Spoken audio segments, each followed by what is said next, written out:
A partir de los 13 años, empecé a alimentarme con bolsas de patatas fritas que había por todas partes, bollos y galletas. Me sentaba delante de la tele y poco a poco empecé a comer cada vez más. Había también mucha publicidad en televisión mostrando cosas que tenían muy buena pinta, así que deseaba probarlo todo.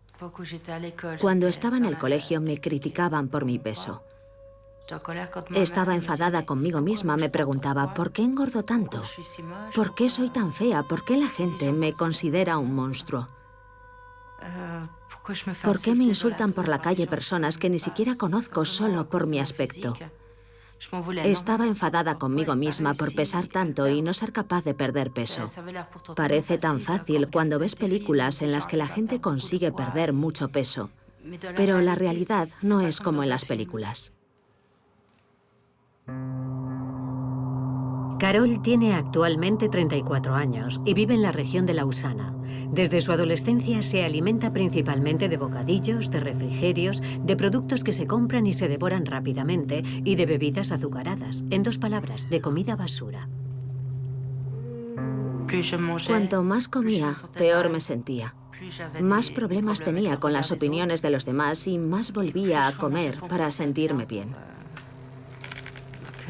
Era cada vez un bucle infernal del que no era capaz de salir. Luego, las dosis empezaron a aumentar paulatinamente. Alimentos más azucarados o más salados o que tenían más sabor. Poco a poco iba perdiendo el control.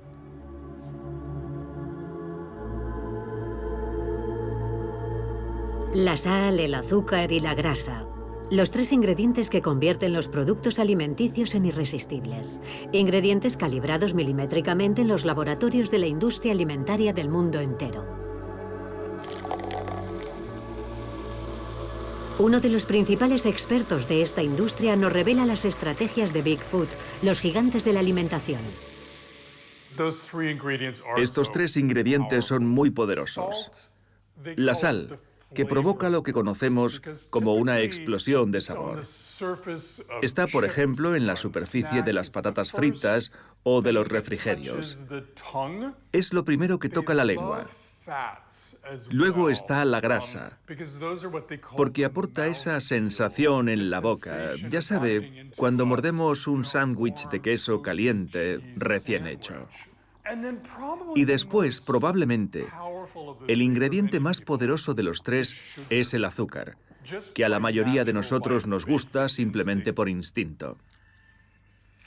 Así pues, la industria ha ideado lo que se conoce como el punto de felicidad, provocado por la cantidad perfecta de azúcar en sus productos, ni en exceso ni demasiado poca para optimizarlos. Para la elaboración de su libro, el periodista pasó 10 años investigando la elaboración de productos procesados en las entrañas de Big Food. Al principio, me resistía a calificar sus productos como adictivos, porque no tenía sentido comparar las galletas Oreo con la heroína. Me parecía ridículo. Pero varios elementos me hicieron cambiar de opinión. Y ahora estoy convencido de que en ciertos aspectos, estos productos alimenticios son todavía más problemáticos para nosotros que el tabaco, el alcohol o incluso algunos tipos de droga. Porque hoy se acumulan las pruebas contra estos productos ultraprocesados por la industria, productos directamente relacionados con la explosión de la obesidad y el sobrepeso en el mundo.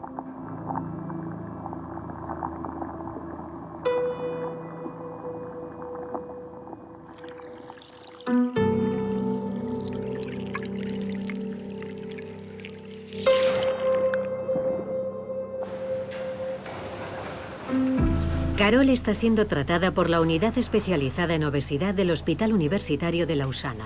Hace 2 años estuvo a punto de morir a causa de su obesidad, ya que apenas podía moverse e incluso respirar. Se acaba de someter a una cirugía bariátrica, que ha reducido drásticamente el tamaño de su estómago. Adelante, puedes pasar. Hoy tiene consulta con una endocrinóloga y una psiquiatra. Toma asiento. Carol ha perdido ya 35 kilos, pero debe aprender de nuevo a comer, a volver a descubrir las sensaciones de hambre y saciedad y a recuperar la autoestima. Para ella, la batalla no ha hecho más que comenzar. ¿Cómo te encuentras tras la operación? Tengo la sensación de que no he cambiado, de que no he perdido peso. Cuando me miro en el espejo no veo diferencia con mi aspecto anterior. Solo la veo en lo tocante a la ropa. La camiseta que llevo puesta hoy antes no me cabía.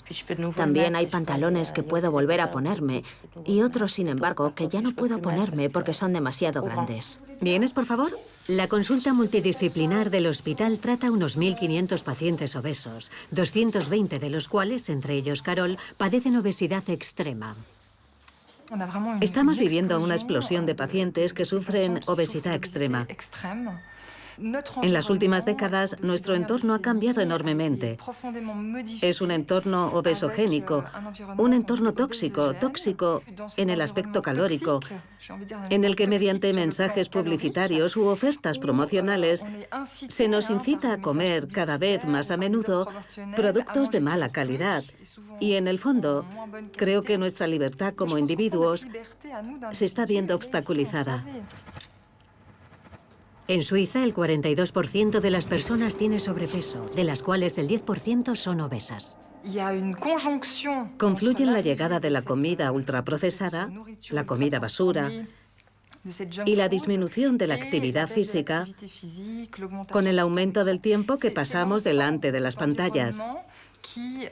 Es ese conjunto de circunstancias lo que favorece la explosión de la obesidad que observamos actualmente. Y lo que vemos cada vez más en la literatura científica es una relación muy clara entre la obesidad y los alimentos industriales ultraprocesados, sin duda. Es cierto que los alimentos ultraprocesados suelen aportar calorías en cantidades extremadamente grandes y que no generan necesariamente una sensación de saciedad.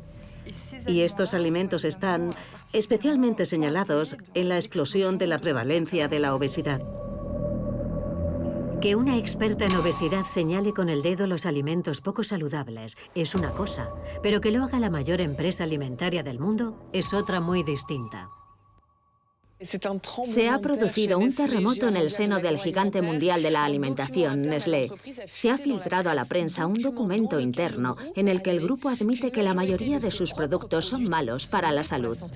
El documento publicado por el Financial Times cifra en más del 60% el número de productos alimenticios de Nestlé que no son saludables, con la excepción del café, los alimentos para bebés y los alimentos funcionales. Un documento destinado a los altos ejecutivos como base para la reflexión sobre la estrategia de la multinacional. ¿Cómo se afronta una revelación así de repercusión mundial? Nestlé responde a nuestras preguntas. A finales de mayo, se filtró un documento interno de su compañía que publicó el Financial Times, en el que una evaluación interna nos dice que el 60% de sus productos no se consideran saludables. ¿Provocó una conmoción en el interior de la compañía el hecho de que sea mayor la cantidad de productos que se encuentran por debajo del umbral de lo que se consideran alimentos saludables? Fue una toma de conciencia. Y tan pronto como se produjo esa toma de conciencia, dijimos, tenemos que hacer algo. Yo misma formo parte de un equipo que trabaja actualmente en un proyecto que se anunciará en 2022 para ver qué dirección tomará nuestra gama de productos en Nestlé, aquí en Suiza y en otras partes del mundo. ¿Qué productos debemos mantener? ¿Qué productos debemos quizá eliminar? ¿Y cuáles podemos reformular? ¿Es una política a seguir? Quizá me repito, pero ¿existe una conciencia de que algunos de sus productos no son saludables? ¿O se trata de seguir vendiendo y seguir siendo el número 1 mundial? Se trata de comprometerse con el consumidor, de pensar en él. Especialmente con el COVID hemos visto que la salud, la inmunidad, son cada vez más importantes para las personas. La gente es cada vez más consciente de que tiene que reducir el consumo de azúcar y nosotros estamos ahí para acompañar al consumidor en la tarea de comer mejor y mantenerse sano. Nestlé ya ha vendido ciertas gamas de productos, como los embutidos. Pero la multinacional suiza, al igual que otros gigantes mundiales de la alimentación, podía haber cambiado de rumbo mucho antes. Minneapolis, Estados Unidos, hace más de 20 años. 8 de abril de 1999. Una reunión secreta congrega a los responsables de los 8 mayores fabricantes estadounidenses, entre ellos Nestlé, Estados Unidos. El tema de la reunión, el papel en una de las crisis más graves de salud pública, la epidemia de obesidad que ya asola a Estados Unidos. Cada vez están más preocupados en cuanto a su responsabilidad. La responsabilidad de sus productos en el sobrepeso de la población, los casos de diabetes e incluso varios tipos de cáncer. Durante la reunión, Michael Mott, uno de los vicepresidentes ejecutivos de Kraft Food, una de las compañías más grandes, se levanta y explica la situación. No podemos ocultar que la alimentación forma parte del problema de la obesidad. Lo único que no podemos hacer es no hacer nada.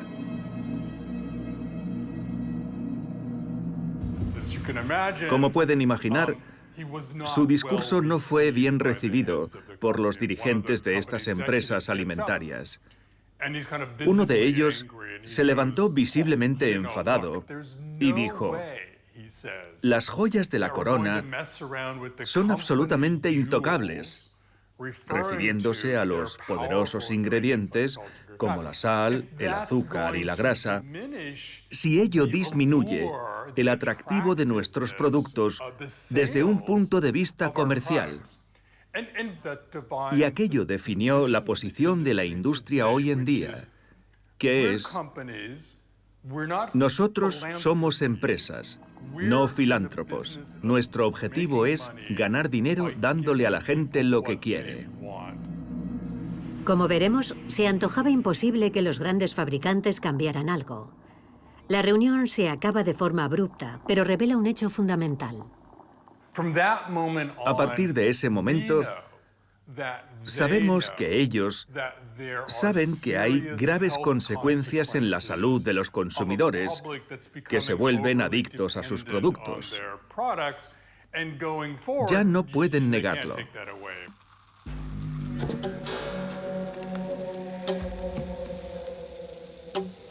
Y como muestra este mapa de un sitio web especializado, la epidemia de obesidad es imparable.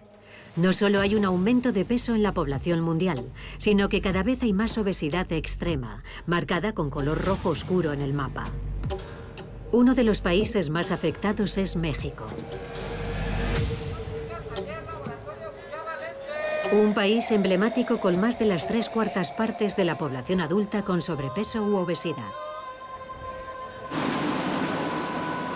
Y con una de las tasas de obesidad infantil más altas del mundo.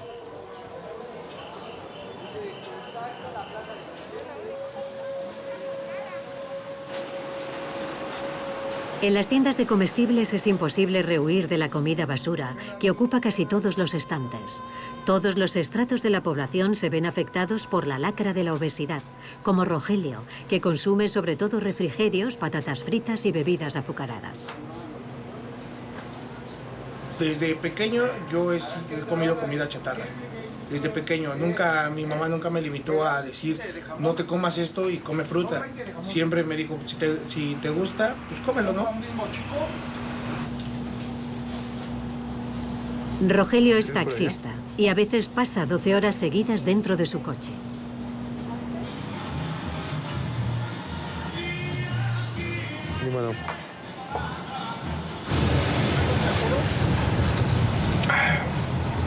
Es muy sabroso y así puedo seguir trabajando. Yo estoy comiendo y puedo hacer un viaje. Me hacen la parada y puedo seguir laborando.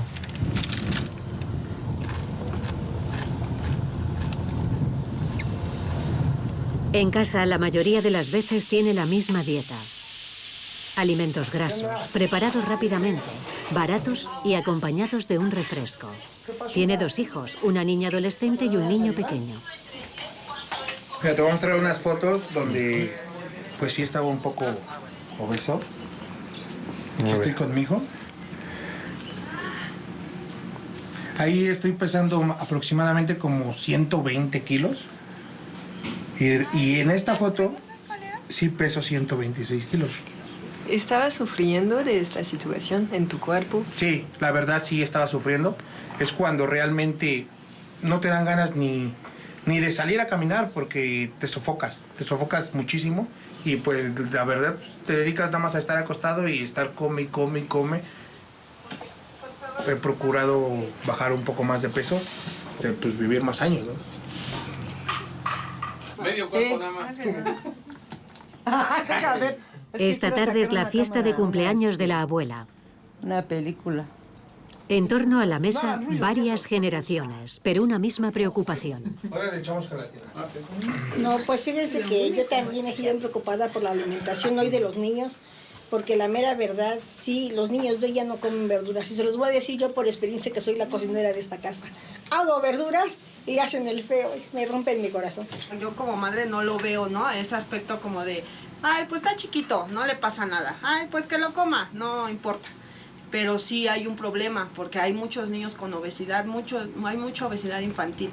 Yo trabajo en un mercado y la verdad me da mucha pena ver que hay madres jovencitas que a los niños en lugar de darles de comer una fruta, van, le compran las donitas con azúcar y un chocolate Nesquik.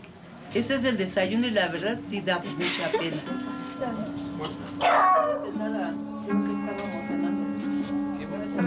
La lucha contra la obesidad es una prioridad para el gobierno actual. Y uno de sus miembros más activos en esta lucha es Hugo López-Gatell, médico, cercano al presidente y viceministro de Sanidad. Aproximadamente una tercera parte de las causas de muerte o de los números, de la cantidad de personas que mueren todos los años en México, al menos en los últimos 15 años, la causa es la mala alimentación. El exceso, en particular, de azúcares, de calorías, de grasas y de sal. Pero esto no siempre ha sido así, contrariamente a lo que se pueda pensar. En 1980, México contaba apenas con un 7% de población obesa. Actualmente es 5 veces superior. Entre ambos datos se produce un cambio radical, la apertura casi ilimitada al comercio internacional. En México, en los años 80, hubo un proceso muy característico de la transformación del régimen económico y social hacia el neoliberalismo, hacia la desregulación económica, que permitió también que se desregulara los elementos de protección contra los riesgos sanitarios. La consecuencia empezó a hacerse patente pocos años después de que inició el proceso y se empezó a ver que existía un incremento en el peso de las personas y la aparición posterior, más o menos con una latencia de 10 a 15 años, de enfermedades crónicas, hipertensión, diabetes, sobrepeso, obesidad, cánceres, etc. El punto de inflexión fueron los acuerdos de libre comercio en 1994 con Estados Unidos y Canadá. Los productos estadounidenses inundan el mercado mexicano de alimentos baratos y procesados que sustituyen a la comida tradicional. Las bebidas azucaradas, con la Coca-Cola a la cabeza, son el símbolo de este desastre. Su consumo se ha disparado, 163 litros al año por habitante. Es notorio que se trata de un producto que no es saludable. Por eso, en julio del año pasado les llamé veneno embotellado, les vuelvo a llamar veneno embotellado. Ante el azote, había que actuar. México consiguió aprobar 3 medidas esenciales. Un impuesto sobre el azúcar en 2014, la restricción de la publicidad para los niños y un etiquetado de advertencia en la parte frontal de los productos, como en los paquetes de cigarrillos. Fueron organizaciones de consumidores, médicos, asociaciones de la sociedad civil, como la de Doré Castillo, las que presionaron para que se tomaran estas medidas.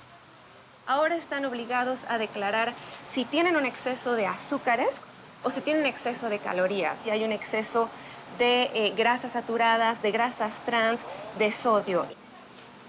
Esta es una medida fundamental para hacer frente al sobrepeso, la obesidad y prevenir las enfermedades no transmisibles. Una gran cantidad de marcas han cambiado las formulaciones de sus productos para disminuir la cantidad de azúcares, para despojarse del sello. Además, se añaden restricciones a la comercialización de productos infantiles, como estos cereales, ahora sin mascotas. Los cereales han tenido que sacar de las cajas a estos tigres, estos... ¿qué más había por ahí? Un elefante, había un tucán, que son esas imágenes que están plasmadas en la memoria de tantos niños y que son una estrategia de marketing para propiciar el consumo y garantizar la lealtad de la marca.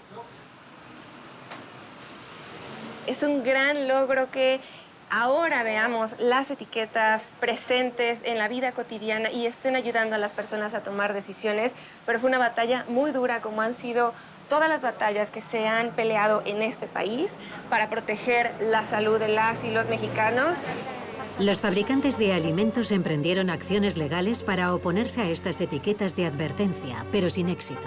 Curiosamente, creen que con estas etiquetas... los consumidores pierden la capacidad de comparar los productos y seleccionar las porciones para mantener una dieta saludable. Me parece indignante que las empresas de la industria alimentaria, multinacionales o internacionales, globales, y también las mexicanas, tengan un nivel tan alto de indolencia frente a este sufrimiento humano. Hay un fenómeno de desprecio por lo público. Las personas dirigentes de estas compañías. Y yo los he escuchado múltiples veces cuando intentan acercarse al gobierno para buscar un diálogo y en realidad tienen otras intenciones, tácticas dilatorias, dinámicas de desinformación, buscando tiempo para seguir amasando fortunas a pesar de que saben, porque claro que lo saben, que están matando personas y sobre todo personas menores de edad.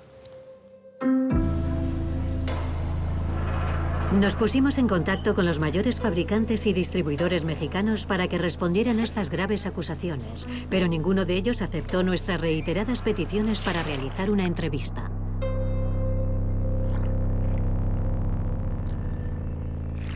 En Suiza, la situación es completamente diferente. Aquí, en la lucha contra la obesidad y el sobrepeso, que cuesta más de 8.000 millones de francos al año, no hay restricciones legales como en México. El gobierno confía en que los fabricantes, como Migros, eliminen, por ejemplo, algunos gramos de azúcar de sus yogures y cereales. Tenemos una gran responsabilidad con nuestros clientes para ofrecer los mejores productos posibles. La salud es uno de los pilares estratégicos de Migros. Hacemos un trabajo extra en el desarrollo de los ingredientes que se revisan continuamente. Estamos muy implicados en la reducción del azúcar, sobre todo en las bebidas, pero también en el yogur, en la reducción de la grasa y la sal. Ese trabajo está hecho. Tampoco es obligatorio el Nutri-Score. Es posible que ya lo hayan visto en algunos productos. Es una nueva etiqueta que clasifica los alimentos según su valor nutricional en una escala de la A a la E y que permite comparar los productos. Los fabricantes llevan años oponiéndose. Coop no lo ha adoptado para todos sus productos, a diferencia de Nestlé y Migros. Todo el trabajo que ya estamos haciendo demuestra que no es necesaria una legislación vinculante en Suiza, puesto que el sector y los clientes ya trabajan para mejorar los productos. ¿Y sin que nadie les supervise? Sin que nadie nos supervise. Eso debe preguntárselo a la Confederación. Y eso haremos. Tomemos el ejemplo del impuesto sobre las bebidas azucaradas. Ha sido adoptado por 50 estados en todo el mundo, incluidos países europeos como Francia y el Reino Unido. Es una herramienta que funciona. Prueba de ello es una botella de Fanta comprada en el Reino Unido, donde se aplica el impuesto.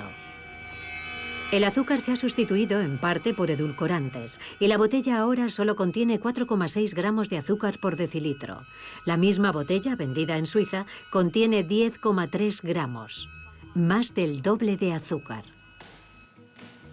Sí, es verdad, 4,6 gramos, mientras que aquí tenemos 10,3 gramos. Hoy los consumidores tienen dificultades para saber si lo que consumen es saludable. El azúcar se llama de 15 maneras diferentes. Nunca conseguimos saber cuál es su contenido real.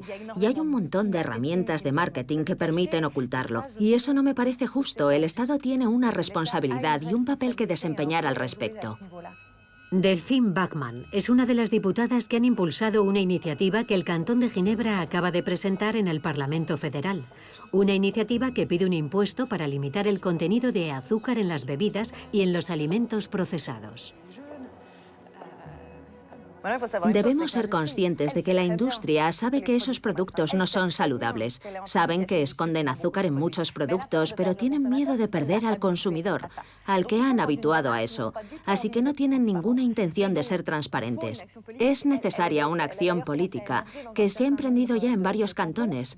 Y espero que ese cúmulo de pequeñas acciones políticas empuje a nuestras autoridades a actuar, pero también nos permita concienciar poco a poco a los consumidores y a la población sobre estos temas para lograr un cambio.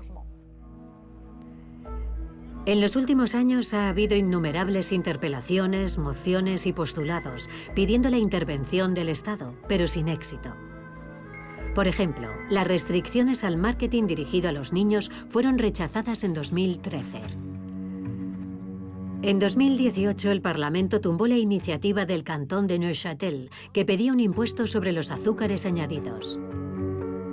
¿A qué se deben estos fracasos? Nos lo explica Sophie Missol-Gigon, secretaria general de la Federación Romanda de Consumidores y miembro del Consejo Nacional de los Verdes. Por ideología, la mayoría de este Parlamento no quiere una regulación sobre la economía. Ese es el primer punto. Y el segundo es la presencia de lobbies vinculados a la producción y transformación del azúcar, a la agroindustria, muy cercanos a los parlamentarios. Los lobbies también son útiles porque poseen experiencia, pero cuando lo que prima es el interés sectorial, aunque el impacto en términos de salud pública y financiación pública sea enorme, la cosa se complica.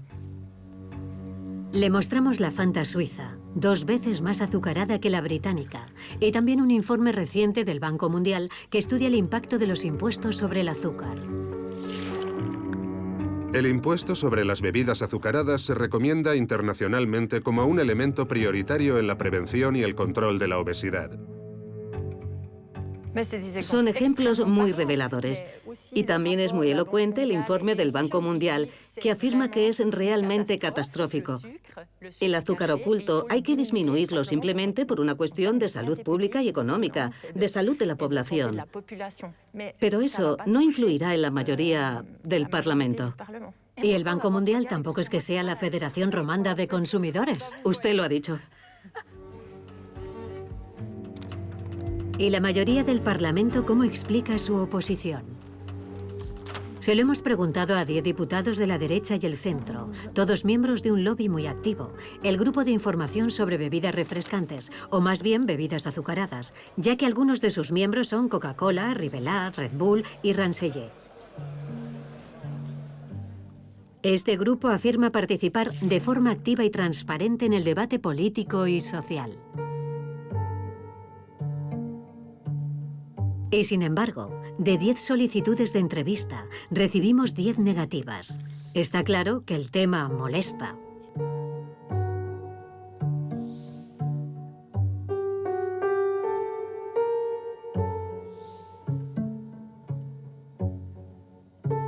También rechazó nuestra propuesta Isabel Moret, miembro electo del Partido Liberal Radical y presidenta de la Federación de Industrias Alimentarias Suizas.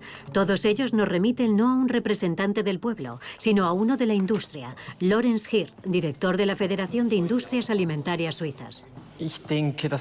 Creo que la mayoría de estas intervenciones parlamentarias no tienen mucho recorrido. En realidad, quieren regular ámbitos en los que la economía ya va por buen camino, en los que ya ha marcado un buen rumbo a seguir, de acuerdo con la Confederación y también con los consumidores. Son procesos que llevan tiempo y una regulación no sería útil en este caso. Por eso estas propuestas son rechazadas regularmente por el Parlamento. Y, en mi opinión, con razón. Según las cifras facilitadas por Lawrence Hirt, el contenido de azúcar en las bebidas ha disminuido un 17% en 14 años y en los cereales de desayuno un 13% en 2 años. En los yogures, el 3,5%. Los fabricantes prometen nuevas reducciones en el futuro. Es una responsabilidad conjunta de la industria, la Confederación y los propios consumidores, que también deben poner su granito de arena. De hecho, también es una cuestión de cantidad. Por ejemplo, actualmente, el consumidor puede elegir entre un yogur con 12 gramos de azúcar y otro con 6 gramos. Si quiere tomar una decisión informada, como dice usted, actualmente puede hacerlo, pero no actúa en consecuencia. Ese es el problema. Elegir con conocimiento de causa no es tan sencillo en nuestro día a día como consumidores moldeados por la publicidad. Lo comprobaremos en este colegio de Ginebra. Esta exposición muestra a los niños, mediante estos pequeños frascos, el contenido en grasa y en azúcar de productos procesados.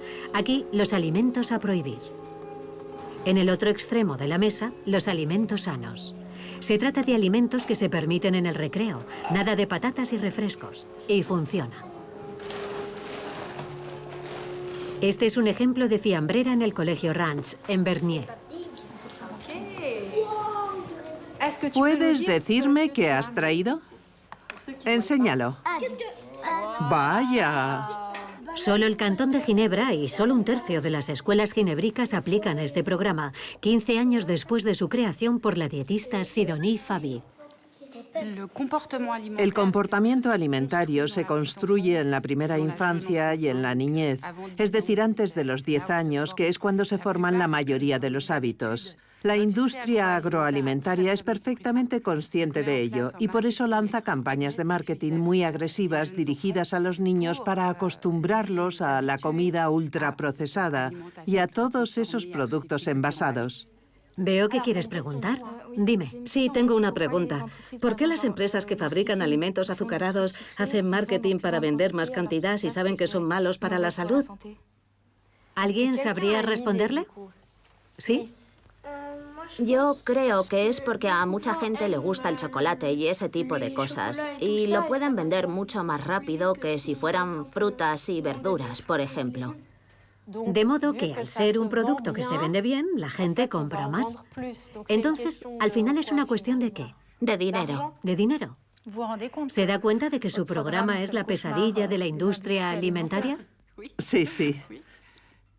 Pero bueno, yo trabajo para la salud de las nuevas generaciones, no por la industria. No es un problema para mí. Pero está claro que la batalla dista mucho de estar ganada. Imaginad que estáis en una tienda. ¿Qué os apetecería comprar de lo que hay en la mesa? Muy bien, en orden. Kinder Bueno, caramelos, M&M y manzanas. Adelante. Yo compraría patatas fritas, gofres, caramelos y M&M's, nada más. ¿Por qué? No sé, tienen pinta de estar ricos. Son apetecibles. Sí, lo son. ¿Y tú? Yo todo lo que hay a este lado de la mesa. Bien, el siguiente. Yo escogería Kinder Bueno, Oreos, M&M's, Capri Sun y té helado. Todos nos dejamos llevar alguna vez por nuestro antojo de alimentos dulces, salados o ricos en grasas. Pero para algunas personas como Rebeca puede convertirse en un problema de salud. Esta joven devot padece un trastorno alimentario compulsivo desde hace 20 años. Durante mucho tiempo ha sufrido regularmente lo que llamamos crisis bulímicas, es decir, ingerir una gran cantidad de alimento en un corto periodo de tiempo.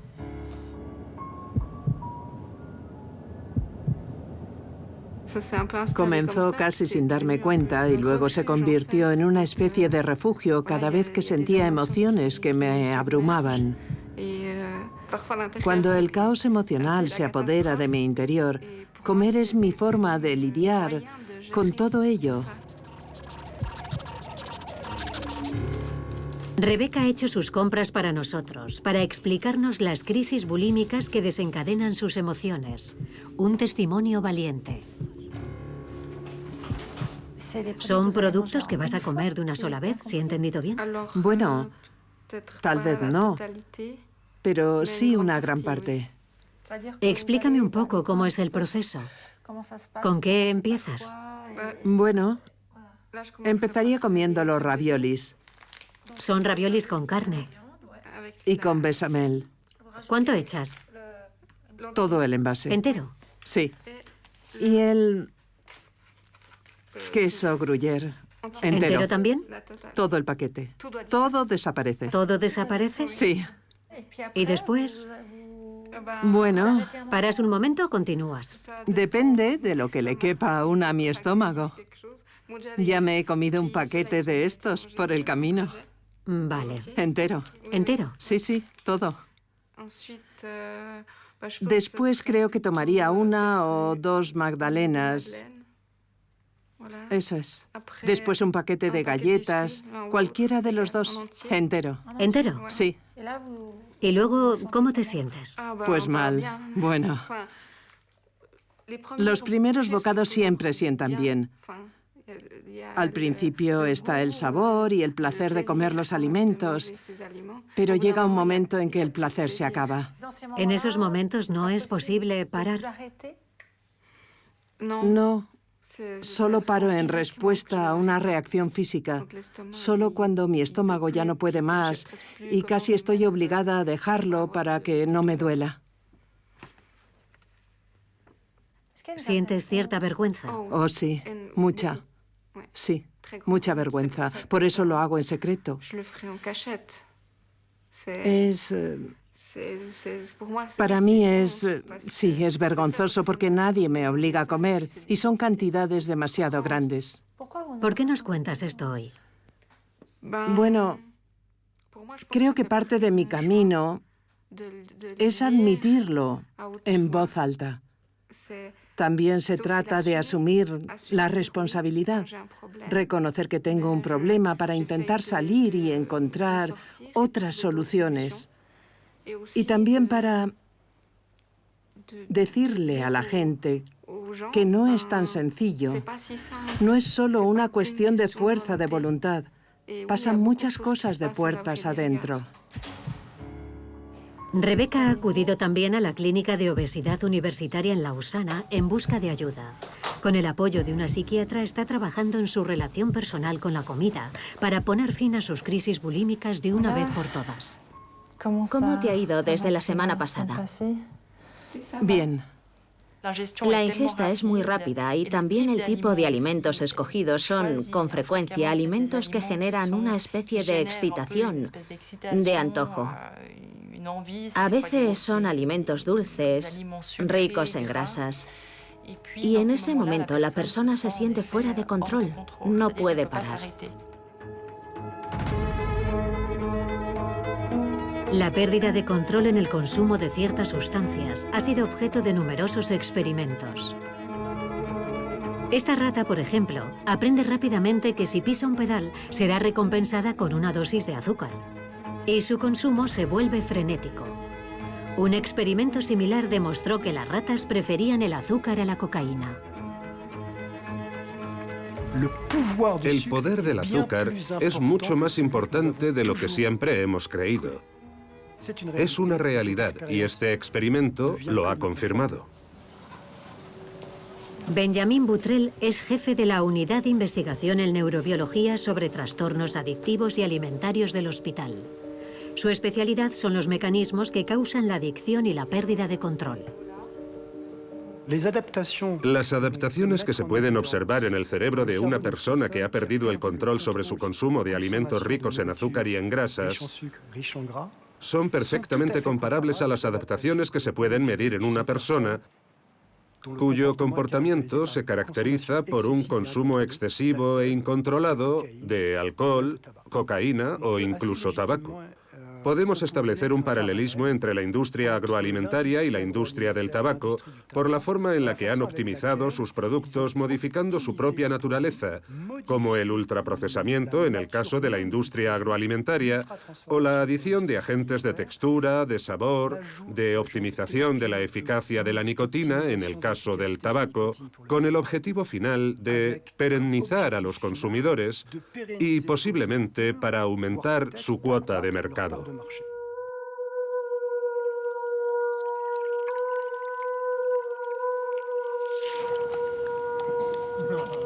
En Estados Unidos, Michael Moss ha estado investigando en el propio seno de los laboratorios de la industria para entender cómo sus ingenieros en tecnología alimentaria desarrollan sus productos.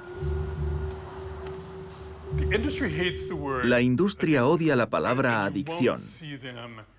No veremos a los ingenieros de los laboratorios hablando entre ellos sobre cómo hacer unas nuevas patatas fritas más adictivas. Inventan otros términos para describir sus esfuerzos por maximizar el atractivo de sus productos. Hablan de crear una especie de irresistibilidad. O bien, y es uno de mis términos favoritos, de apetitosidad, para hacernos desear más y más sus productos. ¿Se dirigen estos fabricantes a los consumidores vulnerables de forma deliberada? Los fabricantes tienen una fórmula que llaman la regla del 80-20, que consiste en que el 20% de sus clientes consumirán el 80% de sus productos. Constituyen un número reducido de personas que comen mucho. Tienen un nombre para ellos, consumidores excesivos. Se dirigen a ellos a través del marketing, sabiendo que estas personas, por diversas razones, son vulnerables a consumir en exceso sus productos. Si se concentran en el 20% de los clientes que consumen el 80% de sus productos, maximizarán sus ventas. ¿Qué dice a este respecto Nestlé, la primera empresa alimentaria del mundo? ¿Se dirige a estos consumidores excesivos? ¿Por qué seguir vendiendo productos que la propia Nestlé califica de insanos? Durante más de una hora de entrevistas, planteamos una y otra vez estas preguntas. La respuesta es casi siempre la misma. En primer lugar, en Nestlé, lo que nos gusta es ayudar a la gente a comer bien. A comer bien entendido como un equilibrio entre el placer y la salud. La filosofía de Nestlé, como he dicho, es ayudar a la gente, ayudar a los consumidores a comer bien, es decir, a combinar el placer y el equilibrio con la salud. Por eso, una empresa como Nestlé ofrece una gama de productos a precios asequibles, nutritivos o pequeños productos gourmet que deben consumirse con moderación. Está muy bien lo que dice, pero los hechos dicen también que hay un cierto número de usuarios o consumidores de sus productos que son lo que llamamos heavy users, consumidores excesivos, que se convierten prácticamente en adictos a sus productos. Esa es precisamente la razón por la que estamos creando varios programas de educación para que eso no sea... ¿Entonces cree que son adictos a ciertos productos? Adictos, no lo creo. Pienso que no. En cualquier caso, no creo que nuestros productos se fabriquen con esa visión. Como he dicho, desarrollamos productos encuadrados en una dieta sana y equilibrada. Cada fabricante adopta estrategias diferentes para captar una parte de nuestros estómagos. Pero según Michael Moss, los consumidores más vulnerables son esenciales para su negocio. Si consideramos la adicción como un comportamiento repetitivo que a algunas personas les cuesta abandonar, esa definición encajaría perfectamente con el modelo de negocio de la industria de los alimentos procesados, puesto que dedican todas las horas del día y de la noche a diseñar y comercializar sus productos de forma que no solo nos gusten, sino que queramos tomar cada vez más. ¿Qué hacen las autoridades para proteger la salud de los ciudadanos? En Suiza, el Consejo Federal confía en los fabricantes. En 2015, Alain Berset firma la Declaración de Milán con los 10 mayores fabricantes suizos, en la que se comprometen voluntariamente a reducir la cantidad de azúcar en los yogures y los cereales del desayuno. La Confederación controla estas reducciones, pero no existe ningún mecanismo de sanción. La parte voluntaria no ha funcionado. Si tomamos la Declaración de Milán, recordemos que se reunieron en 2015 con la presencia del señor Berset, etc. Entonces se dijo, vamos a hacer un esfuerzo y reduciremos el azúcar en nuestros productos. Pero el resultado, 3 años después, ha sido una exigua disminución del 3% de azúcar en los yogures. Es obvio que con eso no hemos salvado la salud de las generaciones futuras. Por lo tanto, la acción voluntaria no es suficiente y no lo ha sido durante mucho tiempo. Llevamos 20 años de retraso en materia de prevención. En otras palabras, necesitamos una regulación, como el impuesto sobre el azúcar adoptado por más de 50 países. Pero es un instrumento del que carece nuestro organismo de control sanitario, la Oficina Federal de Seguridad Alimentaria. ¿Por qué cree usted que no lo hemos hecho? La introducción de un impuesto requiere un cambio legislativo. Requiere una nueva ley, y en este momento no tenemos esa posibilidad, porque el Parlamento no está preparado para introducir o discutir una nueva legislación. En otras palabras, somos prisioneros de las decisiones tomadas por una serie de parlamentarios que podrían estar favoreciendo la opinión de la industria alimentaria y las bebidas. Yo no voy a responder a eso. Me induce a pensar que la industria alimentaria y sus grupos de presión son demasiado poderosos en comparación con lo que ustedes pueden hacer. No voy a responder a eso. Eso debería... Habría que preguntárselo a los parlamentarios. Pues bien, figúrese que hemos contactado con 11 de ellos y los 11 han rechazado la entrevista.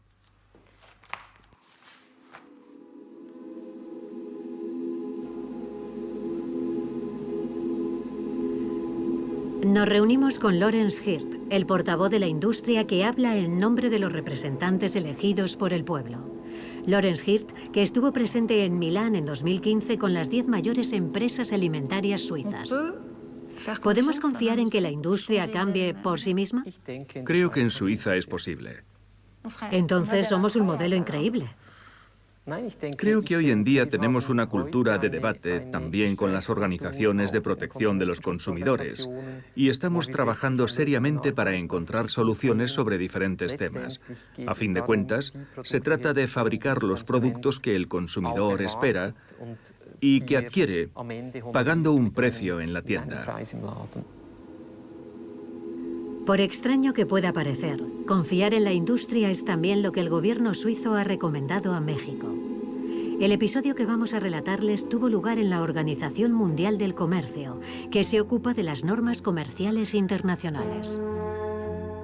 En una reunión celebrada en mayo de 2020, Suiza se opuso a la ley mexicana que obliga a las empresas alimentarias a declarar el exceso de azúcar, sal y grasas. Fíjense en las etiquetas negras que aparecen en la parte delantera de los productos. ¿Por qué razón se involucró Suiza en esto? Decenas de correos electrónicos internos de la Administración Federal, obtenidos gracias a la Ley de Transparencia, revelan que fue a petición de Nestlé. Así figura en este correo electrónico enviado por el Departamento de Asuntos Exteriores a la Secretaría de Estado de Economía. Hoy he podido hablar con... que me ha confirmado la gravedad del problema y la urgencia de una intervención, razón por la cual Nestlé se dirigió directamente a la SECO para pedir el apoyo oficial de Suiza. La SECO, la Secretaria de Estado de Economía, rechazó nuestra solicitud de entrevista, pero no así Nestlé. Estamos de acuerdo con el objetivo de la ley, que es reducir los índices de obesidad y ayudar a los consumidores a comer mejor. En lo que no estamos de acuerdo es en la ejecución, en la implementación de esta ley, porque no ayuda al consumidor a elegir mejor. El etiquetado que propuso México, solo pone un sistema de alarma, una etiqueta de alarma, y no anima necesariamente al consumidor a tomar mejores decisiones. ¿No le parece necesario que exista una alarma cuando el 76% de la población sufre sobrepeso u obesidad? ¿No es momento de ponerle un freno?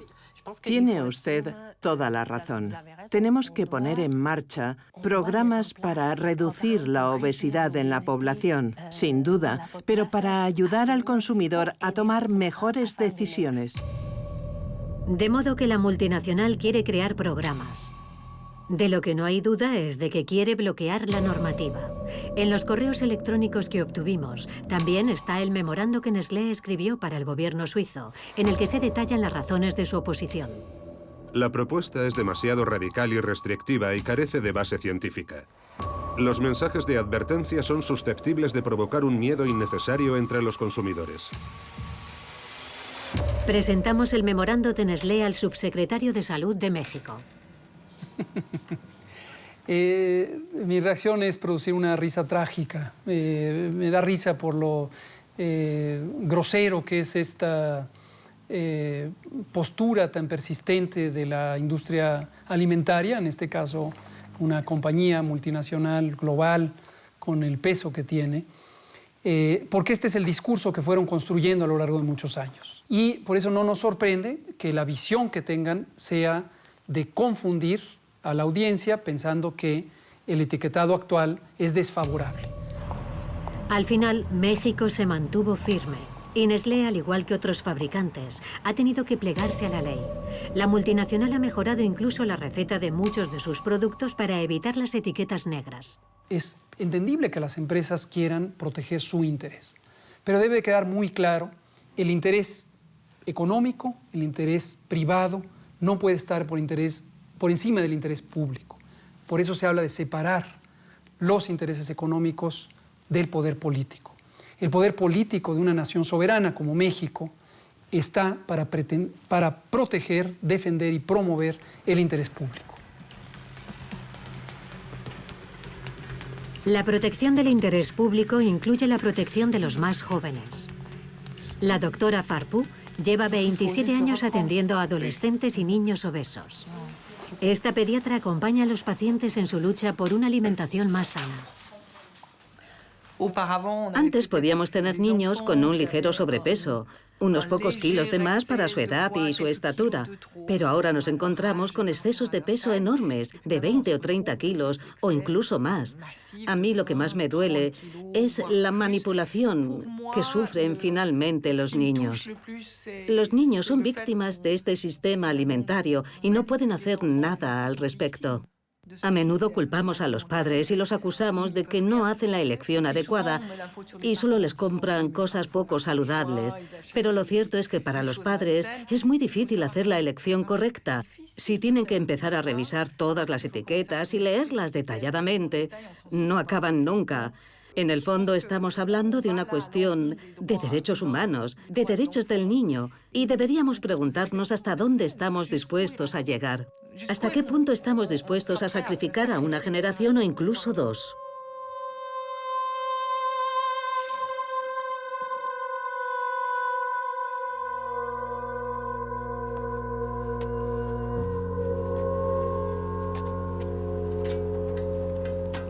Hace años que no miro a la gente cuando salgo a la calle. He sufrido tanto con las burlas, las miradas y los insultos que me he encerrado en mi pequeña burbuja. A veces ni siquiera me considero una persona, solo un ser feo, nada más. ¿Y si no hubieras tenido a tus hijos? A estas alturas estaría muerta. Me habría dejado llevar por completo. No me querría a mí misma lo suficiente como para salir de esto. Lo hago solo por mis hijos, porque los quiero y quiero que tengan una madre normal.